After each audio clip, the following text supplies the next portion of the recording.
Hello दोस्तों, मैं हूं दिनेश। आप देख रहे हैं दिनेश चरपटा यूट्यूब चैनल। दोस्तों, वीडियो अच्छा लगे तो लाइक करें और अगर आप इस चैनल पर नए हैं तो चैनल को सब्सक्राइब ज़रूर करें। तो चलते हैं वीडियो की तरफ। दोस्तों, कहानी के शुरू होते ही हम एक लड़की को पिलर से बंधा हुआ देखते हैं। उसे किडनैप किया गया था। किडनैपर जैसे ही उसके पास आया वो रोने लगी, गिड़गिड़ाते हुए अपनी जान की भीख मांगने लगी। मुझे छोड़ दो, इसके बदले तुम्हें जितने पैसे चाहिए मैं दूंगी। पर किडनैपर बोला, चुप कर जाओ, पैसों की नहीं, तुम्हारे खून तुम्हारे जिस्म की भूख है मुझे। यह कहकर उसे खोलते हुए एक दूसरे रूम में ले जाकर एक चेयर से बांध देता है और उसके सामने उसके बॉयफ्रेंड को लेकर आता है जो बेहोश पड़ा हुआ था। लड़की एक बार फिर से उन्हें छोड़ देने की गुहार करती है तो वह गुस्से में बोलता है, तुम्हें समझ क्यों नहीं आती? पैसे नहीं चाहिए मुझे, मैं यह अपनी बेटी के लिए कर रहा हूँ। लड़की दोबारा पैसों का लालच देते हुए, तुम्हारी बेटी को जो चाहिए मैं दूंगी, इसके इलाज में जितना भी खर्चा आएगा मैं उठाऊंगी, बस तुम हमें छोड़ दो। लेकिन उस आदमी का जवाब अब भी ना था। वह कहता है, तुम्हारे पैसे मेरी बेटी को नहीं बचा सकता क्योंकि वह मर गई है और अब उसे वापस पाने के लिए मैं तुम दोनों की लाशें जड़ाना को दूंगा, जिसके बदले में वह मुझे मेरी बेटी वापस कर देगी। यह कहते ही एक अजीब सी जिंदा डॉल उनके सामने आकर खड़ी हुई, जिसे देखकर वह लड़की बुरी तरह से डर गई। वह कुछ भी नहीं बोल पा रही थी। उसकी आंखों के सामने वह किडनैपर उसके बॉयफ्रेंड के मुंह पर टेप लगाता है और कुछ शब्द बोलते हुए एक अजीब सी नाइफ उसके शरीर में घुसा देता है। उस लड़के का जो खून निकला उसे एक ग्लास में इकट्ठा कर लेते हैं। लड़की ने जैसे तैसे करके अपने हाथ को छोड़ लिया और हाथ खुलते ही वह वहाँ से भाग गई। लेकिन भागकर वह कहाँ जाती? यहाँ चारों तरफ पानी ही पानी था। यह एक सुनसान आइलैंड था। चारों ओर भागते भागते जब वह थक गई तो वह एक जगह रुक गई। उसे लगा कि उसके पीछे कोई है। जब वह पीछे मुड़ी तो उसके पीछे जटाना थी जो उसे लेकर वापस उसके घर आ गई। किडनैपर उस लड़की को दोबारा बांध देता है और फिर काम ख़त्म करके अपने लॉज में आकर टीवी चलाता है, जहां उसे एक डॉक्यूमेंट्री एंकर दिखाई देती है। यह लड़की थी जोई। यह लड़की पूरी दुनिया में अजीबोगरीब जगह पर डॉक्यूमेंट्री करती थी और उसका वीडियो बनाती थी और उन जगह की असलियत पूरी दुनिया के सामने लाती थी। उसकी टीम में 6 लोग थे। इन सभी को नई नई जगहें डिस्कवर करना बहुत पसंद था। हम डोरी नाम की एक टीम मेंबर से मिलते हैं जो इन सब की सोशल मीडिया मैनेजर है। वह जोई को कुछ ईमेल देती है। उसका ध्यान एक लेटर पर जाता है। उस लेटर में कोई आदमी बताता है कि वह उस आइलैंड पर आकर उसके आइलैंड को डिस्कवर करे। उस आइलैंड के बारे में जोई ने सुन रखा था। यह इन्विटेशन पाकर वह बहुत खुश हुई। हमें फिर से उस आइलैंड को दिखाया जाता है। वह आदमी उस लड़की के पास आया। लड़की अब रोने लगी। वह जानती थी वह आदमी उस पर रहम नहीं करेगा, लेकिन अचानक किडनैपर उससे माफ़ी मांगने लगा। किडनैपर उससे बोला, मुझे माफ़ कर देना। तुम्हें मेरी वजह से जो भी तकलीफ़ हुई है उसके लिए मैं माफ़ी मांगता हूँ। यह सुनकर वह लड़की भी हैरान थी। फिर अचानक किडनैपर उसकी गर्दन मरोड़कर उसको मार देता है। खैर, अब दिखाया जाता है जोई की टीम उस आइलैंड पर जाने के लिए सबसे पहले एक बोट का इंतज़ाम करती है। हैरानी की बात तो यह थी कि उस आइलैंड का नाम लेते ही सभी बोट वाले मना कर देते थे। काफ़ी कोशिशों के बाद उसे उस आइलैंड पर जाने के लिए बोट मिल गई, लेकिन उसने उसके बदले बहुत सारे पैसे मांगे। अब वह सारे उस आइलैंड पर पहुंच जाते हैं। वहां जाते ही पहले सब काफ़ी अच्छा था। वह आइलैंड काफ़ी खूबसूरत था। यह सब चारों ओर देखकर काफ़ी खुश होते हैं, लेकिन यह सब इस खूबसूरती के पीछे छिपे हुए राज को नहीं जानते। थोड़ी ही आगे जाने पर उन्हें अजीबोगरीब चीज़ें दिखाई देने लगती हैं। आइलैंड पर जगह जगह डॉल को लटकाया हुआ था। अब बोट का ओनर इन्हें यहीं तक लाकर फार्म हाउस की तरफ जाने वाला रास्ता बताकर और कहता है, तुम्हें इससे आगे खुद ही जाना है। यह बात सुनकर उन्हें कुछ अजीब तो लगा, लेकिन यह लोग डॉक्यूमेंट्री बनाने के लिए एक्साइटेड थे। जगह जगह डॉल का लटका होना यह उनके लिए इंटरेस्टिंग बात थी, इसलिए जोई अपनी डॉक्यूमेंट्री यहीं से स्टार्ट कर देती है। अब बोट का मालिक वहाँ से जा रहा था। चलते हुए वह थोड़ा बहुत डर रहा था। उसे ऐसा लग रहा था जैसे कोई उसका पीछा कर रहा हो और उसे ऐसा लग रहा था जैसे कोई डॉल उसे देख रही हो। तभी थोड़ा आगे जाने पर अचानक उसके सामने जटाना डॉल आ जाती है। यह वही डॉल है जिसकी कहानियाँ उसने सुन रखी थी। वह आदमी उस डॉल से कहता है कि मुझे छोड़ दो, मुझे बख्श दो, मैं तो बस यहाँ कुछ लोगों को छोड़ने आया था। तुम उन सबको मार देना, लेकिन उसके बदले मुझे छोड़ दो। लेकिन जटाना उसकी एक नहीं सुनती और उसकी गर्दन पकड़कर मोड़कर उसे मार देती है। यहाँ से सीन कट होकर हमें जोई को बताया जाता है, जो इस आइलैंड की डॉक्यूमेंट्री कर रही होती है। वह कहती है कि असल में यह आइलैंड पर एक आदमी रहता था जिसकी बेटी मर गई। उसकी बेटी के मरने से न जाने उसके दिमाग को क्या हुआ, उसने पूरे आइलैंड पर डॉल लटका दी, क्योंकि उसको लगता था कि उसकी बेटी की स्पिरिट किसी तरह यहाँ आइलैंड पर लटकी हुई किसी डॉल के अंदर कैद हो जाएगी और ऐसे बार बार वह अपनी बेटी से मिल पाएगा। अब वेरोनिका अपनी मेंबर के साथ आइलैंड पर अकेली ही निकलती है और पास में ही उसे एक घर दिखाई देता है। वह अपनी पूरी टीम को यहीं पर बुला लेती है। यह घर सबको नॉर्मल लग रहा था, लेकिन अचानक उस घर का दरवाज़ा अपने आप खुल गया। जोई को लगा कि यह जूलियन का घर होगा, उसी आदमी का जिसने उसे लेटर देकर यहाँ पर बुलाया था। वह घर के अंदर जाकर जूलियन करके बुलाने लगती है, लेकिन अंदर से कोई आवाज़ न आने पर वह सभी अंदर चले जाते हैं। अंदर सब कुछ नॉर्मल था। यह लोग यह एक्सेप्ट कर रहे थे कि अंदर का नज़ारा बहुत डरावना होगा। खैर, यह लोग अपने डॉक्यूमेंट्री का दूसरा पार्ट यहाँ पर शुरू करते हैं। जोई बोलना शुरू करती है और कैमरामैन रिकॉर्डिंग कर रहा था। अचानक रिकॉर्डिंग में पीछे जंटाना दिखाई दी। यह देखकर वह बुरी तरह से डर गया। उसने रिकॉर्डिंग बंद कर दी और यह बात उसने अपने पार्टनर को बताई। तभी अचानक वहाँ पर जूलियन आ गया। उसकी एंट्री ने सबको डरा दिया था, लेकिन वह सबको काम डाउन करता हुआ कहता है कि तुम सबका यहाँ आने पर वेलकम करता है। रात में वे सब बातें करने लगते हैं। जूलियन उन्हें बताता है कि पहले बहुत सारे लोग इस आइलैंड पर आया करते थे, इस आइलैंड को विजिट करने के लिए। पहले मुझे लगता था कि वह लोग मेरे लिए आते हैं, मेरा दुख बांटने के लिए। फिर वक्त गुजरा और मुझे एहसास हुआ कि लोग तो यहाँ सिर्फ एंजॉय करने के लिए आते हैं। तो फिर मैंने इस आइलैंड पर सबका आना बंद कर दिया। वह आदमी जोई को बताता है कि मैंने तुम्हारी टीम को यहाँ पर इसलिए बुलाया ताकि मैं बता सकूँ कि मेरी बेटी मरी नहीं है। यह सुनकर वहाँ बैठे सभी लोग शॉक हो जाते हैं कि जूलियन ये क्या कह रहा है। जूलियन बताता है मेरी बेटी मरी नहीं है, उसकी आत्मा इसी आइलैंड पर है, लेकिन उसकी बॉडी नहीं, और मैं इसी की याद में इस आइलैंड पर डोर लटकाता हूँ ताकि इसकी रूह को सुकून मिलता रहे। सारी बात कहने के बाद वह इन लोगों से कहता है कि इस आइलैंड पर रात को काफ़ी ठंड पड़ती है, आप सभी को ब्लैंकेट लेकर सोना चाहिए। अगर आप चाहें तो मेरे घर पर स्टे कर सकते हैं, लेकिन यह सब लोग मना कर देते हैं। और जोई कहती है कि असल में हमें रात के कुछ शॉट लेने हैं, ऐसे में आप डिस्टर्ब हो जाएंगे। आप फिक्र मत कीजिए, हमें टेंट में कोई परेशानी नहीं होगी।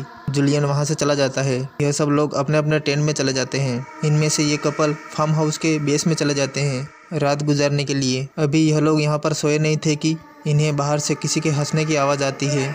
पहले पहले तो इन्हें लगा वेरोनिका और डॉली इन्हें तंग कर रहे हैं, लेकिन तभी अचानक वह डॉल उनके सामने आ गई। वह कुछ सोचते इससे पहले ही जटाना ने उस आदमी पर हमला करके उसे मार दिया। उसकी वाइफ डर कर जोर से चीख मारती है और अगले ही सेकंड जटाना उसका भी काम तमाम कर देती है। वेरोना और डोरी इस टाइम इस आइलैंड पर विजिट के लिए निकले थे।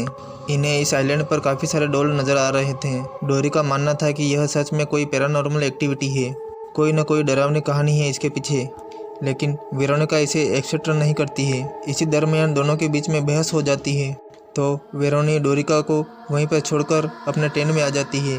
डोरी अब जोई के पास आती है जो स्क्रिप्ट लिख रही थी। यहाँ पर सर्दी बहुत ज़्यादा थी और उसके पास ब्लैंकेट भी नहीं था।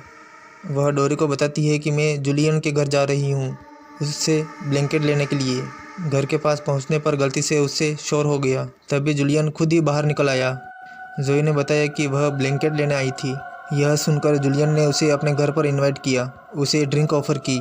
यहाँ पर ये दोनों बातें करने लग गए। जोई ने जूलियन से सवाल किया, मैं पूछ सकती हूँ कि आपकी बेटी को हुआ क्या था? कुछ सोचते हुए वह बोला कि असल में दोनों बहनें खेल रही थी, अभी उसकी बात पूरी ही नहीं हुई थी। जोई ने शौक में पूछा कि 2 बहनें? क्या तुम्हारी एक और भी बेटी है? उसकी बात काटने के लिए जूलियन जोर से टेबल पर हाथ मारता है। उसके इस अजीब से बिहेवियर के लिए जोई बुरी तरह से डर गई थी।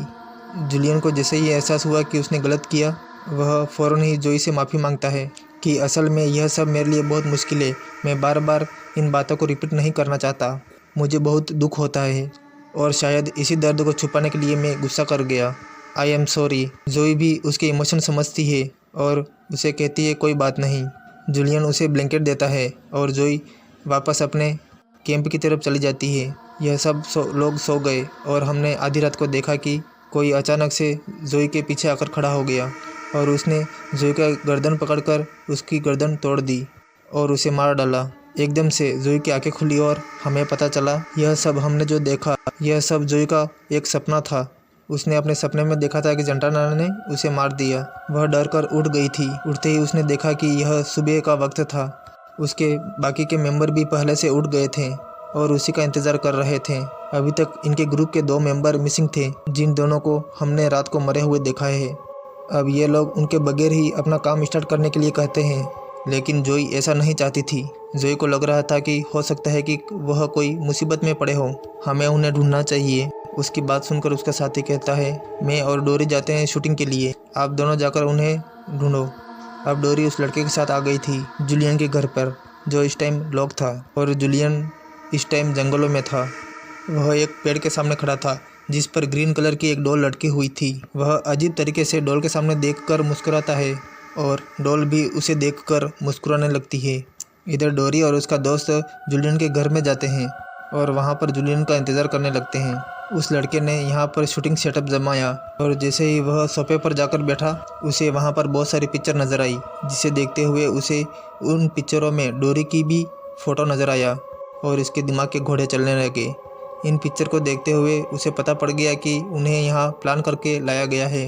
वह डोरी ही थी जिसने जोई को वह इनविटेशन दिया था। इससे पहले वह लड़का जोई से कंफर्म करें, डोरी उसे खुद बता देती है कि वह जूलियन की बेटी है। यह कहते ही उसने उस आदमी के सर पर लकड़ी से ज़ोरदार वार किया और उसे मार डाला। यह करते ही उनके पीछे जूलियन भी आ गया।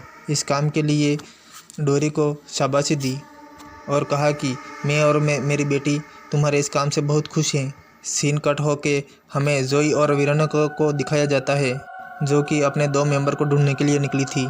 जंगल में जाते हुए किसी बात को लेकर इन दोनों में बहस होने लगती है। अभी यह बहस ही कर रहे थे, तभी इनके सामने जटाना आ गई। वेरोनिका को लगा कि कोई इसके साथ मजाक कर रहा है। यह कहकर उस पर हंसने लगती है, लेकिन उसकी हंसी तब बंद हुई जब जोई ने उसे बताया, यह जटाना है और यह जिंदा है। इसे मैंने अपने सपने में देखा था।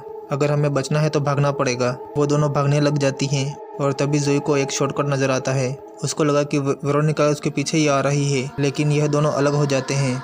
अब जहाँ से जोई भाग रही थी, उसके पीछे एकदम से जूलियन आकर उसके मुंह पर कपड़ा रखकर उसे बेहोश कर देता है, जबकि वेरोनिका एक पुराने घर में छुप जाती है। इस घर के अंदर उन दोनों दोस्तों की लाशें थीं, जिसे देखकर उसका हाल ही बुरा हो गया। इससे पहले कि वह कुछ सोचती, उसके पीछे जटाना आकर उसके सर पर मारते हुए उसे बेहोश कर देती है। अब वेरोनिका और जोई को जब होश आया, वह दोनों जूलियन के घर पर थे।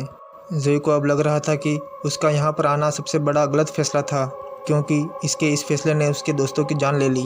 सब मर गए, लेकिन अचानक से उन दोनों के सामने डोरी आ जाती है। इसे सही सलामत देखकर यह हैरान हो जाते हैं। तभी डोरी कहती है कि हैरान होने की बात नहीं है, तुम लोगों को मैं ही यहाँ पर लेकर आई हूँ।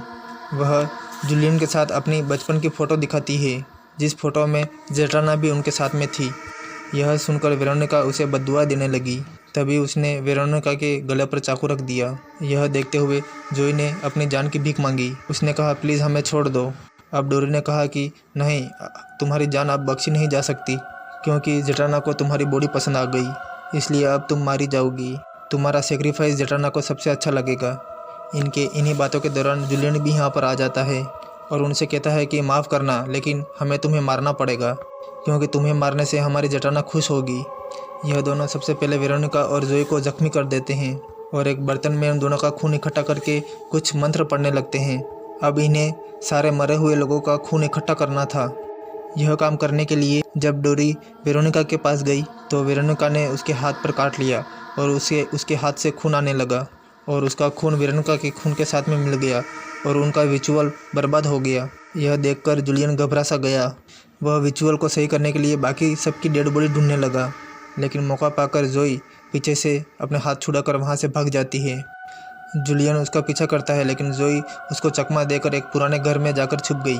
जूलियन उसे ढूंढता हुआ यहाँ पर भी आ गया, लेकिन इस जगह का एक फ़ायदा हुआ कि जोई को छुपकर जूलियन पर वार करने का मौका मिल गया।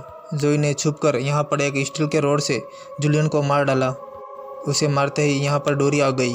अपने डैड को मरा हुआ देखकर वह बहुत दुखी हो गई। अब डोरी जोई से कुछ कहती इससे पहले जोई उसे मार देती है।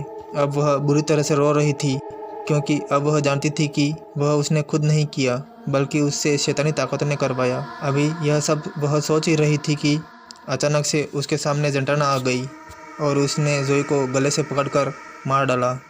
उसके बाद जटाना ने अपना रिचुअल खुद पूरा किया और इन सभी लोगों का खून मिलाकर और अपने आप को एक ह्यूमन बॉडी के अंदर चेंज कर दिया। कहानी के आखिर में दिखाया जाता है कि जटाना इस आइलैंड पर अकेली है। जोई और उसकी पूरी टीम मारी जा चुकी है और जटाना जोई जैसे और मासूम लोगों का इंतज़ार कर रही है ताकि उसकी शैतानी ख्वाहिशें पूरी हो सके। दोस्तों, आपको यह कहानी कैसी लगी कमेंट करके ज़रूर बताना। वीडियो पूरा देखने के लिए आपका धन्यवाद।